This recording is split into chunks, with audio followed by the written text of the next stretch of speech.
A ver, cuando pensamos en arte prehistórico, casi siempre la mente se nos va a Altamira, ¿verdad? A esos bisontes tan majestuosos. Pero ojo, porque esa es solo una parte de la historia. Hoy vamos a explorar la que se contó justo después, la que se pintó y grabó en las rocas cuando los grandes glaciares ya se habían retirado. Es el relato de verdad fascinante del arte pospaleolítico en la península ibérica. Claro, es que las obras maestras de la Edad de Hielo las conocemos todos. Pero la pregunta clave aquí es, ¿qué historias se contaron en las rocas cuando todo ese hielo se derritió? ¿Qué había cambiado en su mundo para que cambiara de una forma tan radical su manera de expresarse? Esta tabla resume un cambio que es brutal. Se pasa de la oscuridad de las cuevas a los abrigos rocosos, a plena luz del día. Los animales ceden todo el protagonismo al ser humano. El estilo se vuelve estilizado, dinámico. Y lo más crucial de todo, de pintar figuras aisladas, se pasa a crear escenas completas que cuentan historias. Es, sin ninguna duda, una auténtica revolución conceptual. Bien, ¿y cómo empezó esta nueva era artística? Pues no fue un cambio de la noche a la mañana, claro. Vamos a empezar por los primeros experimentos, por los que podríamos llamar los primeros artistas abstractos. El primer estilo que aparece es el lineal geométrico. El nombre ya nos lo dice casi todo: trazos rectos que forman figuras humanas muy abstractas y motivos como zigzags o cuadrículas. Lo curioso es que se encuentra en pequeñas placas de piedra, lo que se conoce como arte mueble, o sea que se podía transportar, y se han encontrado en sitios como la Cueva de la Cocina, en Valencia. Son como los primeros balbuceos artísticos de un mundo que estaba cambiando por completo. Y de repente, el arte da un salto tremendo. De esas pequeñas placas que se podían llevar en la mano, pasamos a las grandes paredes de los abrigos rocosos. ¿Y de qué manera? Esto que vemos es el llamado arte macroesquemático. Es que solo hay que ver la escala, la fuerza de estas figuras del Pla de Petracos, en Alicante. El cambio es, literalmente, monumental. Vamos a ver las claves para entenderlo. El arte macroesquemático es por encima de todo monumental. Figuras humanas enormes, con esas formas que parecen serpientes. Y es súper local, solo se ha encontrado en la zona de Alicante. Pero lo más fascinante es a quién se le atribuye. A los primeros agricultores del Neolítico, allá por el quinto milenio antes de Cristo. Así que no es solo un estilo nuevo, es el arte de una sociedad completamente nueva. Y con esto llegamos al que es quizá el estilo más famoso y más narrativo de todo este periodo. Aquí es donde de verdad las rocas empiezan a contar historias. Entramos de lleno en el mundo del arte levantino. Y aquí está la clave que lo cambia absolutamente todo. Por primera vez en la historia, el tema principal del arte no es el animal, es el ser humano. El foco se desplaza de la fauna a la propia comunidad, a su gente, a su sociedad.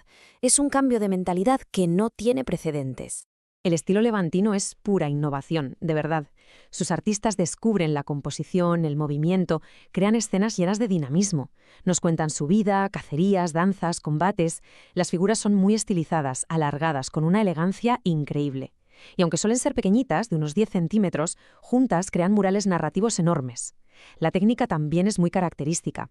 La tinta plana, que es rellenar por completo la figura de color. Y bueno, ¿dónde podemos encontrar esta maravilla?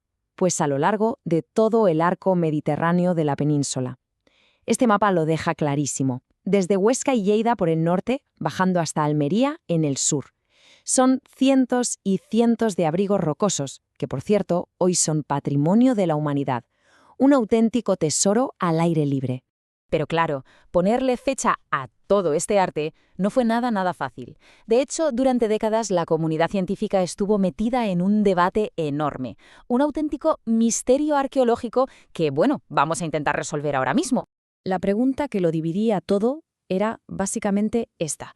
¿El arte levantino es el último coletazo de los cazadores de la Edad de Hielo o es ya el primer capítulo de un mundo totalmente nuevo? A ver, analicemos las pruebas. Por un lado, los primeros investigadores, como el famoso abate Bruel, decían que era del Paleolítico por algunas similitudes de estilo. Pero es que las pruebas en contra eran aplastantes. Primero, no aparece ni un solo animal de la fauna que se extinguió en la Edad de Hielo. Segundo, y esto es clave, se han encontrado escenas levantinas pintadas encima de otros estilos que se sabe que son más antiguos. Y por último, están en abrigos abiertos, no en cuevas profundas, y asociados a herramientas que ya son del Mesolítico o del Neolítico. Así que, a día de hoy, el misterio está más que resuelto. El consenso científico es unánime. El arte levantino es postpaleolítico. Su desarrollo abarca un periodo larguísimo, que va desde el epipaleolítico hasta bien entrado el Neolítico. Estamos hablando de miles de años de expresión artística. Pero la historia artística de la península no se acaba aquí, ni mucho menos. La evolución siguió, y el siguiente paso fue un viaje desde estas figuras tan narrativas hacia la abstracción más pura. O sea, de representar figuras a crear símbolos. Esta comparación visual es increíblemente potente. A un lado tenemos la figura levantina, llena de vida, de movimiento. Al otro, una figura esquemática. Es la misma idea, un ser humano, pero reducido a su esencia, a un simple trazo, casi a un pictograma. La pregunta es inevitable. ¿Qué pasó para que se diera este cambio tan drástico? Pues la respuesta la encontramos en el llamado arte esquemático. Este estilo, que ya es de la edad de los metales, no solo simplifica los temas levantinos hasta convertirlos en esquemas, es que también introduce símbolos totalmente nuevos: soles, estrellas, ídolos. Esto refleja un cambio de mentalidad muy profundo, nuevas creencias, que quizá fueron traídas por los primeros buscadores de metales que llegaron desde el Mediterráneo oriental. Y nuestro recorrido nos lleva ahora a una última parada, en el noroeste de la península. Allí encontramos una manifestación artística única, los petroglifos gallegos. Y ojo, porque aquí no hablamos de pintura, sino de grabados sobre la roca al aire libre, con una técnica de golpeteo que se llama piqueteado. Los temas son una mezcla fascinante: figuras esquemáticas, armas, símbolos abstractos. Y las combinaciones que hacen parecen contar relatos simbólicos muy complejos. Bueno, pues visto todo esto, hagamos una pequeña reflexión final sobre este increíble viaje a través de milenios de arte. Esta línea de tiempo nos da una perspectiva completa. Arrancamos sobre el 9000 a.C. con esos experimentos del lineal geométrico. Hacia el 5000, el estallido monumental del macroesquemático. Durante milenios, el arte levantino nos narra la vida de sus comunidades. A partir del 4000, el esquemático lleva la abstracción por toda la península.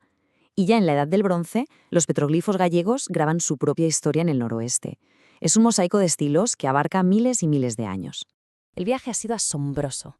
De los animales superrealistas en la oscuridad de las cuevas, a las vibrantes historias humanas a plena luz del día, y de ahí a la pura abstracción de los símbolos.